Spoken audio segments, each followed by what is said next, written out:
How many times did they actually, her poking Caitlin Clark in the eye? And that really had me thinking, like, damn, how many times did they actually, drop the ball and didn't call stuff against Caitlin? Now, Caitlin got called for a technical for hitting the back of the backboard. If somebody viciously clotheslined her, we're not getting a call for that. The WNBA refs must think they're running a comedy show with how they're calling Caitlin Clark. 1 second she's getting body slammed with no whistle. The next she sneezes and gets a technical. It's straight up clown behavior. But here's the kicker. They just got caught pushing an agenda, and the evidence is embarrassing. The inconsistency is wild, and it's clear something shady is going on. Buckle up, because this mess is about to get exposed. They need to be investigated ASAP. We see what's happening with Caitlin Clark. There's no reason you shouldn't be protecting your star player, because without Caitlin Clark, there won't be no sold-out arenas. The WNBA refs really thought they could get away with what they pulled last season. They actually believed no one would notice how they treated Caitlin Clark like some random gym class player, while everyone else got NBA-level superstar calls. Other players were getting free throws if someone even looked at them wrong, but Caitlin? She could get tackled, tripped, and clotheslined, and the refs would just stand there like they were watching a Broadway show. The double standard was obvious, and it's wild they thought no one would call them out on it. I don't want to see none of the calls being missed like we seen last year, bro.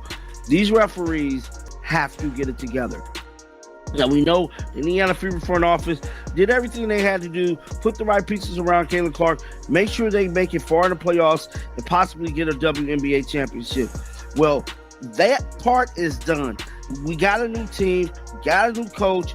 They got everything they need to do to take off for the 2025 season. The only thing left is these WNBA referees. This need to be talked about, just like it was supposed to be getting talked about at the conclusion of that season. And I'm back on a bumper, bro. I am not letting up on them damn WNBA referees, because they are the biggest haters. It's like the refs had a secret handbook titled, How Not to Call Fouls on Caitlin Clark. Opponents were out there practicing WWE finishing moves on her, and the refs would just shrug like, she'll be fine. Meanwhile, if Caitlin even breathed near another player, boom, whistle, technical, free throws. Somebody calls security, because apparently exhaling near an opponent is now a flagrant foul. The double standard is ridiculous, and it's wild how obvious they're making it. The offensive fouls are definitely surprising at times. I feel like I do get held. She sold this flop perfectly. I gotta tip my hat to it. Had her hand on her chest. Most people who flop, they always do the little face thing. And she sold it perfectly. I gotta give it to her. Here's like a play from a different game. Watch Caitlin's reaction. Excuse me, they got it. Caitlin Clark. She wanted to really call out the rest. There were games where Caitlin got fouled so hard it looked like she was auditioning for a stunt double role in an action movie. Arms flying, bodies hitting the floor, defenders treating her like a human bumper car. But the refs? They'd just look at the Jumbotron like, that's just good defense.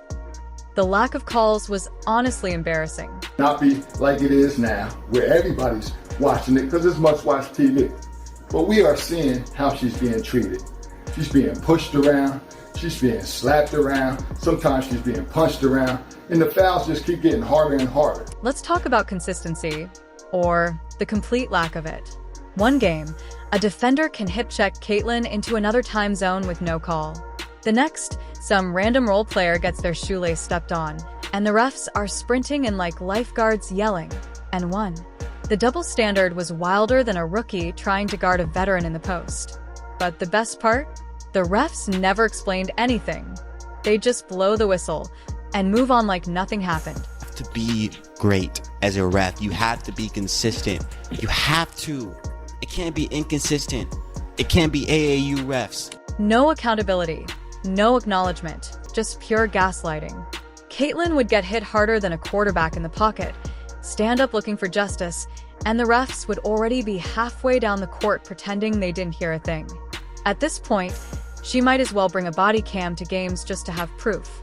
And let's not forget the offensive foul calls for simply existing. Dribbling? Offensive. Cutting through the lane? Offensive. Looking at the basket? Offensive. It's like the refs woke up every morning and thought, how can we make Caitlin Clark question reality today? The inconsistency was unreal. The referees and them not calling fouls like this one last night. Let's just check it out. There's going to be a drive down the court here, right? And we've got another clothesline from hell. This time, Marina Mabry on Caitlin Clark. And of course, social media caught everything. The refs might have thought they were slick, but the internet never forgets. Every missed call, every obvious foul, every time Caitlin Clark got mugged on the court, it was all documented like an episode of a crime show. The WNBA got dragged so hard that even people who didn't watch basketball were chiming in like, wait, how is this legal?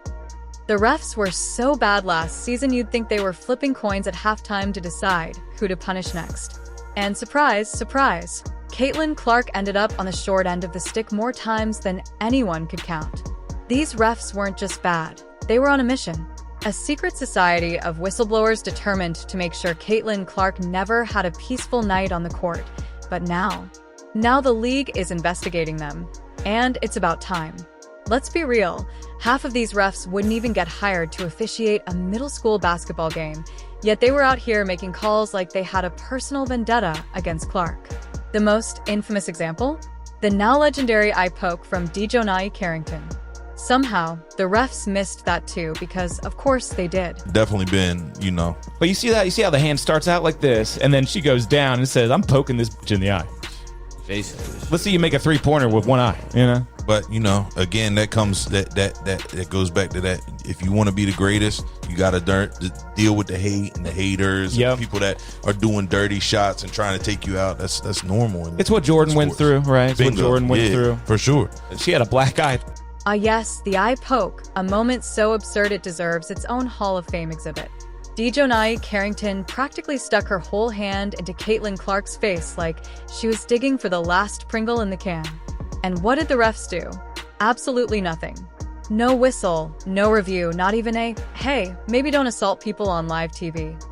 Nope, they just let it slide like they had watched the slowest, most obvious foul in history and thought, we've seen worse.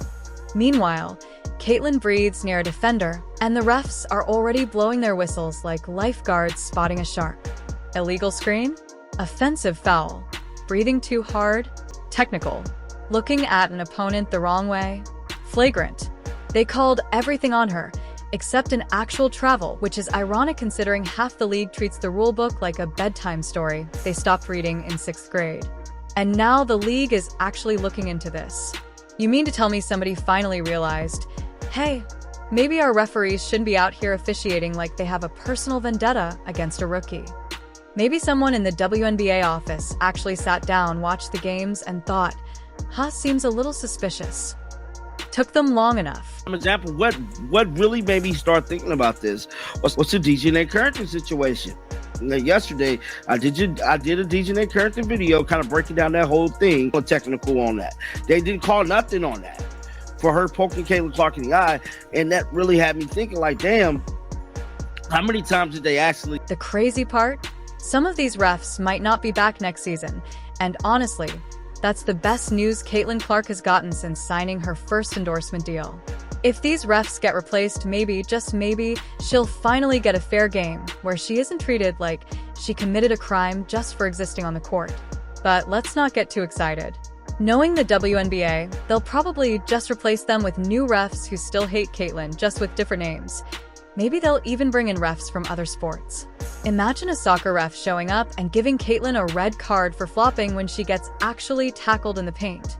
The WNBA refs must have selective vision because Caitlin Clark was getting hacked like an old email, and the refs just stood there like NPCs. Chindy Carter practically tackled her mid-game, and the refs were like, play on. Meanwhile, if Caitlin so much as breathed too hard on defense, whistle. Illegal contact. The best part?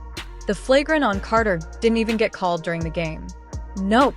It took the league reviewing it after everyone went home to finally admit, oh yeah, maybe that was a foul. You don't say. We saw the play in the third quarter where Carter kind of decked you. How do you respond to that and stay within yourself? I feel like I'm just at the point where you accept it and don't retaliate. Like, just let them hit you. be what it is. Don't let it get inside your head, and know it's coming. I think at this point, like, I know I'm going to take a couple hard shots a game. It is what it is, I guess. I don't know. The refs watched Caitlyn get hit like she owed people money and decided to clock out early. At this point, they might as well let defenders bring folding chairs into the paint because apparently anything goes.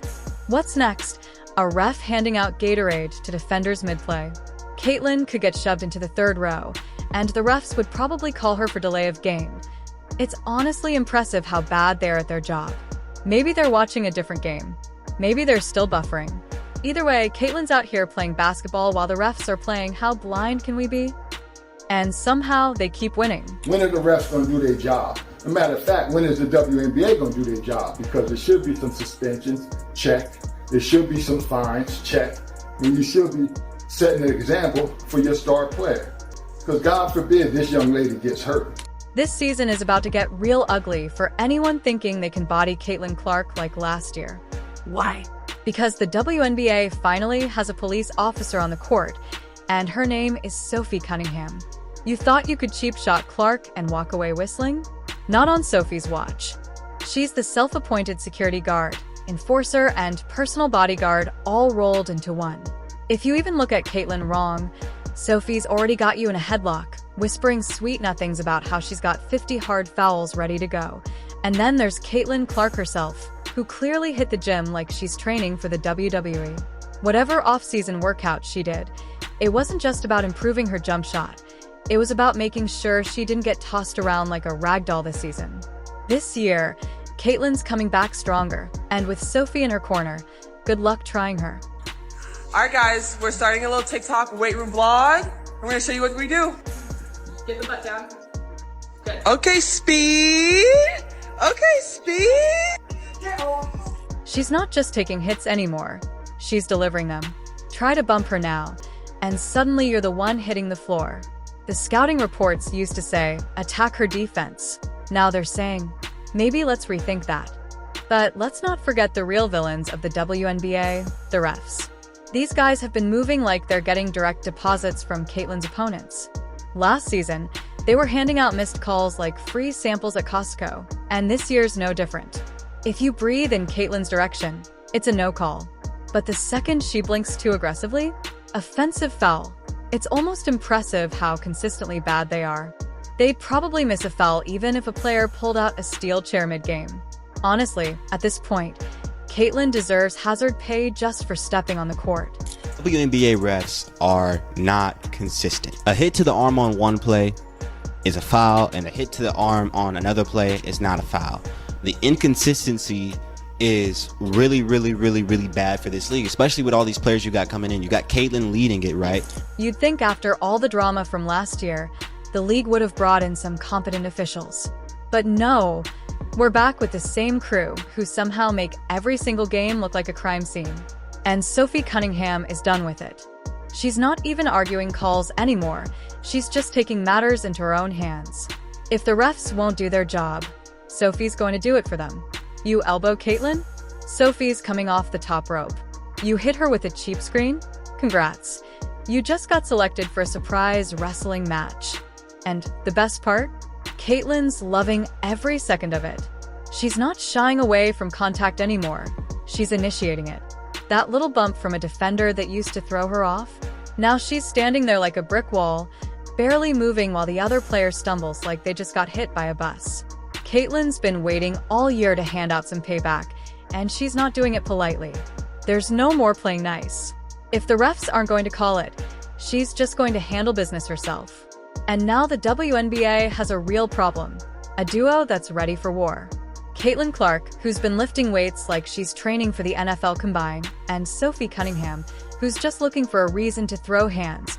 And with refs who officiate games like they're watching from the parking lot, things are about to get real interesting. They're going to get Caitlyn Clark hurt. And she's not going to be able to play. Can you imagine? It's unbelievable. It really is. I hope before the season starts next year, this gets straightened out. Or we'll be right back here cooking everybody all season long next year. The WNBA refs better get it together this season because the Indiana Fever are not here to mess around. Caitlin Clark just landed in the league, and she's already the biggest thing since sliced bread. If the refs think they're going to get in the way of her MVP season and the Fever's championship run, they might as well start filling out job applications now. We all saw what happened last year. The refs were making calls like they had money on the game. Whistles flying for no reason, phantom traveling calls, and fouls appearing like ghosts in a haunted house. It was almost like they had a personal vendetta against fun. But not this year. This year, Indiana is locked in, and Caitlin Clark is about to put these refs to work. She's stepping on that court with one mission: cook everybody in her way. If the refs try to pull the same nonsense as last season, it's going to get ugly. We all know WNBA officiating is some of the worst in professional sports. These refs couldn't manage a game of tic-tac-toe without needing a replay review. If Caitlin drives to the hoop and gets hacked, that whistle better blow immediately. If she drains a deep three and gets run over, that whistle better sound like a fire alarm. Indiana isn't here to ask for fair treatment. They're demanding it. If the refs can't handle that, Caitlin and the Fever will make them regret it.